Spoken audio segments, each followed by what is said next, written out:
시사자키 기획특집 우리를 공격하는 것들.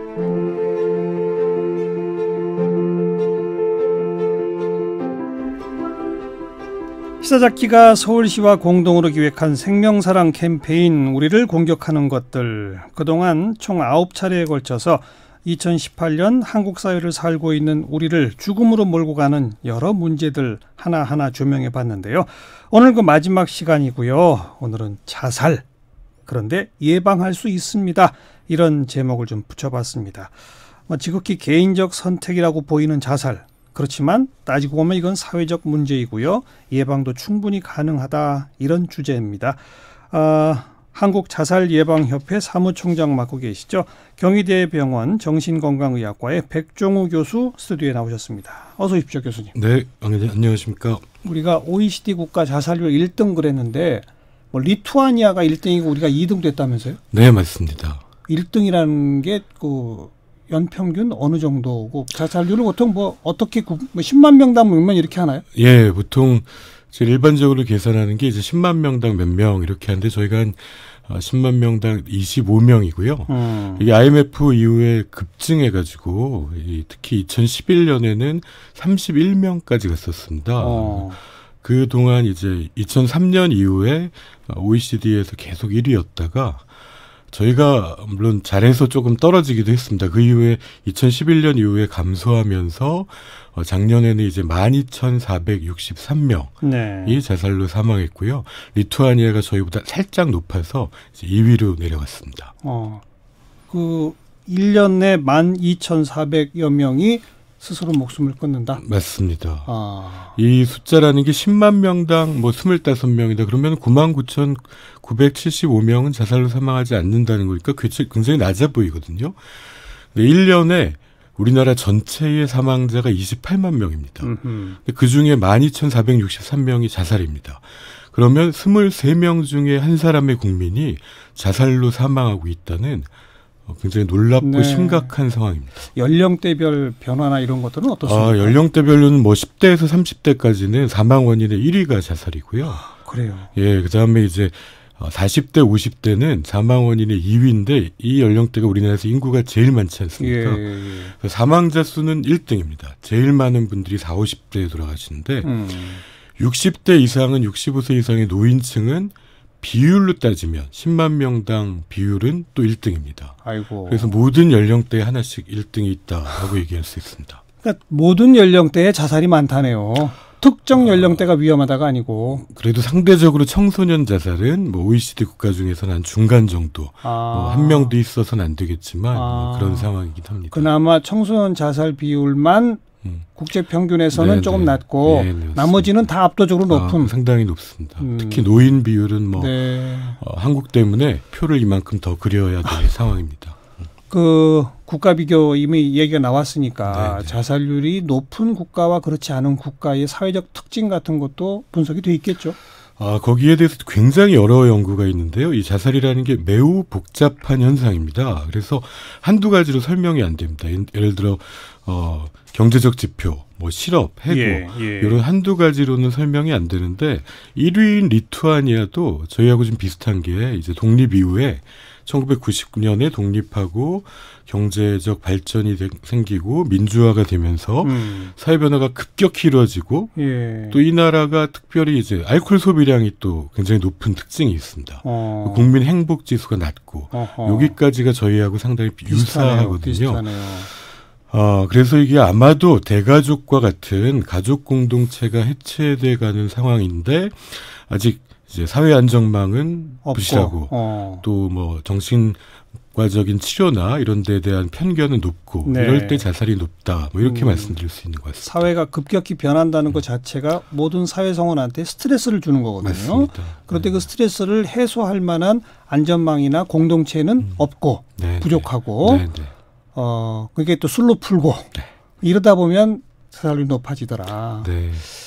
그리고 자살하신 분들을 이제 뒤에 다시 분석해서 추적해가지고 예방으로 이렇게 연결시켜야 되지 않습니까? 네, 맞습니다. 그렇게 분석해 봤더니 자살하기에 이르기까지 된 분들의 가장 큰 원인이 우울증이었다? 맞나요? 사실 이 자살에 대한 문제를 우울증 대책만으로 보면은 굉장히 협소한 시각이라고 생각합니다. 예. 왜냐하면 굉장히 여러 가지 평균적으로 4가지 이상의 중요한 스트레스를 겪은 분이 굉장히 이제 어떻게 해결 방법을 주위에서 도움을 청할 방법을 찾지 못하다가 최종적으로는 이제 우울증 같은 정신질환이 관련이 됩니다. 이렇게 봤을 때는 우울증이 굉장히 중요하고 중앙심리부검센터에서 돌아가신 분들의 가족을 면담해서 예. 심리부검을 시행해 봤더니 약 이제 89%의 우리나라에서 자살로 돌아가신 분들이 정신질환을 가지고 있었고 그중에 1등은 우울증이었다 이렇게 보고하고 있습니다. 글쎄요. 그러니까 반드시 우울증 대책만 세우면 우리나라 자살률이 떨어진다는 아닌가라고 말씀하셨습니다만 예. 심리부검의 결과로 봐서는 우울증 갖고 있는 분들이 자살에 이르게 될 확률은 그렇지 않은 분들에 비해서 월등히 높은 건 사실 아닌가요? 그러니까 어떤 우울증이라고 하는 거는 결국은 절망, 희망이 없다라는 생각을 아주 심하게 마치 선글라스를 낀 것처럼 주변이 어두워 보이고 미래가 불투명하고 희망이 없는 것 같고 거기에 갇혀서 꼼짝도 할 수 없고 그래서 차라리 죽는 게 낫다 이런 심리 상태에 빠지기 때문에 그것이 자살과의 연관성이 높을 수밖에 없습니다. 그렇죠. 근데 지금 말씀하신 희망이 없다, 뭐 선글라스 낀 것처럼 온통 까맣다, 뭐 그런 절망적 상태를 평생에 걸쳐 한 번도 경험 안 해보는 사람들이 누가 있겠습니까? 예. 다 경험을 합니다. 그런데 뭐 지나가겠지 이제 그러면서 지나가잖아요. 근데 병원에 가서 치료를 꼭 받을 정도의 우울증이라고 하는 건 어떻게 구별합니까? 그러니까 우울은 사실 꼭 필요하기까지 하는 감정입니다. 도움이 되고요. 그래요? 예. 뭐에 필요? 예를 들어서 제가 오늘 이 인터뷰를 망쳤다. 그러면은 우울해야. 왜 내가 오늘 이걸 망했을까? 어떻게 하면 다음에 잘할까? 그걸 위해서 오늘 난 이걸 준비해야 되겠다. 행동을 변화하고 목표를 수정해서 그렇죠. 이제 새롭게 우리가 나아지는 데 도움이 되는 사실 고등동물 이상에서 있는 아주 핵심적인 중요한 감정인데요. 근데 이제 우울증이라고 하면은 저희 그건 뇌질환으로 봐야 됩니다. 병으로 봐야 됩니다. 굉장히 여러 가지 스트레스가 이제 우리가 인생을 살면서 경험하게 되는데 이때 우울은 때로 이걸 극복하고 성숙하는 데 도움을 주지만 우울증에 걸린 분들은 결국 자기가 가지고 있는 문제 해결 능력조차 잃어버리게 돼서 난 이걸 해결 못하겠다. 결국 이걸 벗어날 방법은 죽음밖에 없다. 이런 결론에 이르게 하는 우울증이 결코 그렇게 가볍지 않은 것이 3분의 2 이상이 자살을 진지하게 생각하고 그래요? 15% 정도가 시도합니다. 상당히 심각한 질환으로 봐야 됩니다. 근데 또 우울증은 정신과적 감기다 이런 표현도 있잖아요. 그거는 누구나 걸릴 수 있다는 의미를 그런 의미에서 강조할 때는 마음에 감기고 또 왔다가 지나가니까요. 이게 그냥도 지나갈 수 있는 건데 사실 1년 이상 지속될 수 있거든요. 그리고 또 심각하고 자살까지 생각하기 때문에 꼭 치료가 필요한 질환입니다. 근데 내가 그 정도로 심한 상황인지 내가 정말 자살까지 생각할지 아예 꿈에도 꾸지 못하던 분들도 갑자기 그런 생각들이 드신다는 거예요. 문제는. 그래서 제가 직접 자살을 한번 시도하셨던 분 목소리를 들어봅니다. 경찰로 근무하신 분인데 경찰서에 찾아온 민원인이 갑작스럽게 얼굴에 황산을 뿌리는 테러를 당했고요. 그 심한 화상 입어서 힘들게 피부 이식 수술을 받다가 너무 힘들고 절망스러워서 스스로 아파트 베란다 뛰어내릴 결심까지 하셨던 그런 분이랍니다. 박득권 경인데요. 그 목소리 저희 정수진 리포터가 담아왔습니다. 저도 그 전에는 자살하는 사람에 대한 선입견이 갖고 있었습니다. 그러니까 뭐 원래 성격이 그런 사람이거나 어차피 죽을 사람은 죽는다라고는 그렇게 생각해 왔는데 제가 이제 그런 경험을 해보니까 사람이 항상 그렇게 강해지는 게 아니라 어느 한순간이 약해질 때가 있더라고요. 그런 나약한 걸니까 그때 저 역시 그런 극단적 선택을 생각하게 되더라고요. 전혀 그거하고 저하고 관계없다고 생각했던 사람이었는데, 그러니까 누가 자살하는 사람이 그러니까 극단적 선택을 하는 사람이 정해져 있는 게 아니고, 우리 사람들도 강했던 사람, 이런 사람들도 어느 한순간에 나약해지고 힘들어지면은 이렇게 그런 마음을 갖게 되는 경우가 있다는 것을 알게 되었습니다. 네.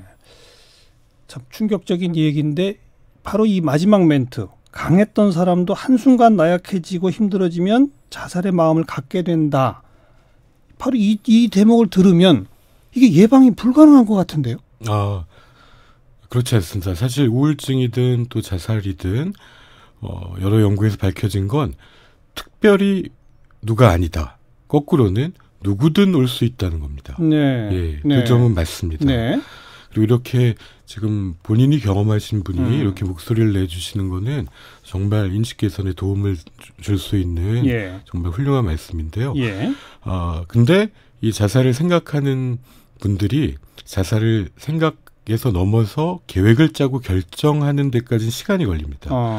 그때 자살의 경고 신호를 주변에서 보고 이걸 빨리 발견해서 도울 수 있다면 저희는 자살 예방할 수 있습니다. 경고 신호를 포착해내면 된다. 네. 방금 목소리 들었던 그 박득권 경위께서 지금 자기가 그런 경험을 한 후에 자살 예방 강사로 활동을 하신답니다. 예, 그 목소리 한 번 더 들어봅니다.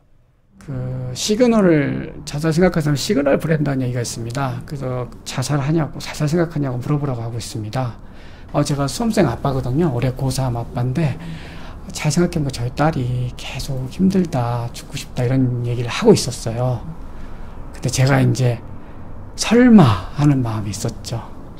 그래서 이제 자살 생각하고 있냐고 그랬더니 하고 있대요. 그때 생각한 게 하나님 감사합니다였습니다. 왜냐하면 저한테 길을 주셨구나라는 거. 만약에 제가 만약에 최악의 경우 나쁜 일이 있었으면 이걸 두고두고 했을 거 아닙니까? 이분은 자기 따님한테서 또 이런 경험을 했네요. 그렇습니다. 좀 정리해서 네네. 교수님. 네. 좀 특별한 행동 패턴의 시그널이 나온다는 거죠. 맞습니다. 어떤 것들입니까? 제일 많은 거는 일단 말로 표현하는 언어적 신호입니다. 죽고 싶다. 죽고 싶다는 말을 자꾸 한다. 예, 근데 이때 뭐 설마 하는 마음이나 장난이겠지. 예, 또는 다음에 술 한잔 하자. 이러면은 저희가 기회를 놓칠 수 있습니다. 이때 구체적으로 물어봐 줘야 되는데요. 그럴 때 뭘 물어봐 주고 뭘 봐야 되냐면 그런 말로 표현하는 거, 그다음에 행동적 신호에는 예를 들어 밤에 잠을 못 자니까 낮에 졸린다든지 의욕이 떨어지고 일을 손에 잡지 못하고 불면증, 네네 잠을 못 자고 식욕이 떨어지고 식욕 저하, 네 또 집중력이 떨어지고 문제 해결 능력이 감소하면서 학생은 공부를 제대로 못하고 직장인은 일을 제대로 못하고 잘하던 사람이 이런 변화가 생기는 거거든요. 이게 이제 굉장히 중요한 게 저희가 상당히 많은 경우에 있어서 이 아픈 사람들, 자살 위기에 내몰린 아픈 사람을 나쁜 사람으로 오해합니다. 왜 나쁜 사람으로 오해해요?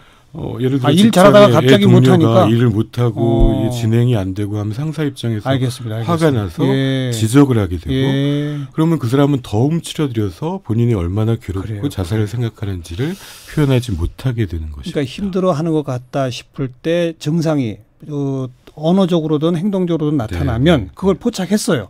그러면 지금 이 박득권 경위 말하는 것처럼 너 정말 자살 생각하고 있니라고 직접적으로 물어야 돼요? 반드시 구체적으로 물어봐 줘야 됩니다. 그래요? 오히려 그게 전 역효과날 거라고. 그런 걱정을 많이 하십니다. 저도 그런 생각을 했고요. 모든 자살 예방에 대한 책이 구체적으로 물어보라고 하는 게 제가 한 2만 명한테 물어봤는데 아직 멱살 잡힌 적 없고 오히려 이때가 사실 그랬다고 표현하면서 얼마나 마음이 힘들었는지를 말할 수 있는 기회가 생깁니다. 너 정말 자살까지 생각하고 있니? 라고 정말 직접적으로. 아주 구체적으로 물어보셔야 됩니다. 그때 이게 털어놓기 시작하면서 풀린다는 겁니다. 그때 오히려 이게 부끄러운 게 아니다. 말로 표현해도 괜찮다. 대개는 이런 얘기를 해봐야 남들이 싫어하지 않을까, 무관심을 가지지 않을까, 화내지 않을까 해서 못하는 게 현실입니다. 그리고 우울증은 진단을 받고 치료를 받으면 분명히 좋아지죠? 우울증 자체는 뭐 2개월 치료하면 70에서 80%가 좋아질 수 있는 질환이고요. 근데 자살 예방에 대한 대책은 일본의 자살 예방법 1조에 자살은 내몰린 죽음이라고 정의하고 있습니다. 그래서 결국 여러 가지 스트레스로 위기에 빠진 국민이 도움을 청할 방법이 없거나 도움이 없을 때 자살이 발생한다는 그래서 자살은 개인적 문제가 아니라 사회적 책임이 있고 네. 사회적 대책이 필요하다는 거거든요. 그래서 우울증에 대한 인식 개선과 치료와 함께 자살 문제는 사회적으로 전 부처가 함께 풀어갈 필요가 있습니다. 맞습니다. 그러니까 우선 정신과적으로는 우울증에 대한 대책, 네네. 또 정신과적 치료를 좀 자유롭게 받을 수 있는 예, 사회적 환경과 분위기 이것도 네네. 필요하지만 네. 각종 시그널을 주변에서 포착해낼 수 있고 네. 누군가 다가갈 수 있는 시스템을 만들려면 그건 보건복지부 혼자도 못하는 거죠. 맞습니다. 병원 혼자도 못하는 예, 거죠. 맞습니다. 우리나라도 지금 이 총리실 산하 이런 데서 좀 하고 있나요? 사실 굉장히 기쁜 소식은요. 두 가지가 있는데 하나는 지금 그런 자살의 경고 신호를 찾는 보고 듣고 말하기 한국형 자살 예방 교육 프로그램을 받은 국민이 70만 명이 넘고요. 두 번째는 작년에 여기 시사자키에서 다뤄주신 후에 국가 자살 예방 행동 계획도 발표됐고, 알겠습니다. 예, 지금 총리실에서 이것을 만들어가고 있습니다. 더 빨리 해야 되겠네요. 네. 생명사랑 캠페인 우리를 공격하는 것들 그 마지막 시간 자살 예방할 수 있다는 내용을 보내드렸습니다. 경희대학교 백종우 교수 고맙습니다. 감사합니다.